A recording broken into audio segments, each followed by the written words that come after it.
भाषा असते. जिथे कंटा नाही तिथे घंटा नाही. भाऊची कमिटमेंट पैसा वसूल एंटरटेनमेंट. कोणाची इच्छा आहे खर्च गणपती पाहावा तर या बाहेर असेल.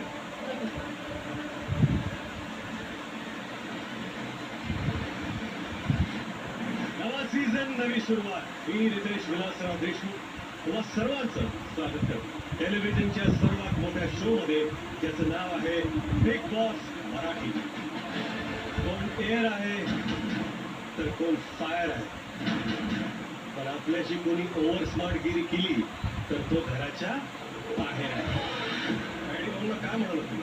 सर ते फनी फनी करत होते. एक मिनिट निकी, तुम्ही हलक्या पानाचे आणि तुमची बुद्धी पण हलकीच होती. त्या भाऊच्या धक्क्यावर समुद्रातला माल होता पण त्या भाऊच्या धक्क्यावर घरातल्या सदस्यांचा मान. धमकीपासूनची गोष्ट सुरू होते की लायकी पर्यंत. गार्डन एरियामध्ये जर तुम्ही पिकनिक स्पॉट बनवला तिकडे बसा. इथं तुम्हाला का निवडलंय? कारण तुम्ही सगळे स्टार पासून तुम्ही क्राऊड होता. अंकिता, धनंजय, गाडी त्याला तुम्ही गाईड करता पण कंट्रोल करू. आणि महत्वाचं म्हणजे सूरजच्या खांद्यावर बंदूक ठेवून ठेवणं. हे बोलायला ना जिगर लागते, जिगर. आणि हे जिगर ना हे बाजारात प्रोटीनच्या डब्यातले मिळत. या घरात ज्याला बोलायचं भान नाही त्याला इथे स्थान नाही.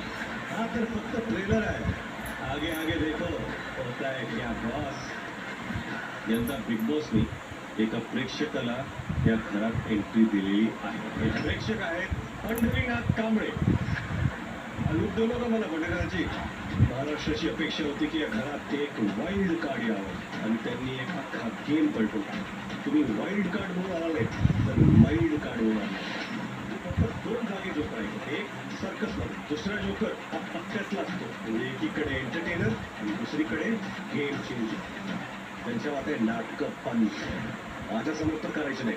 याचा क्लोजअप काढा आपण. सगळे इथं आले गेम शो खेळण्यासाठी आणि तुम्ही लायकी करताय त्यांची.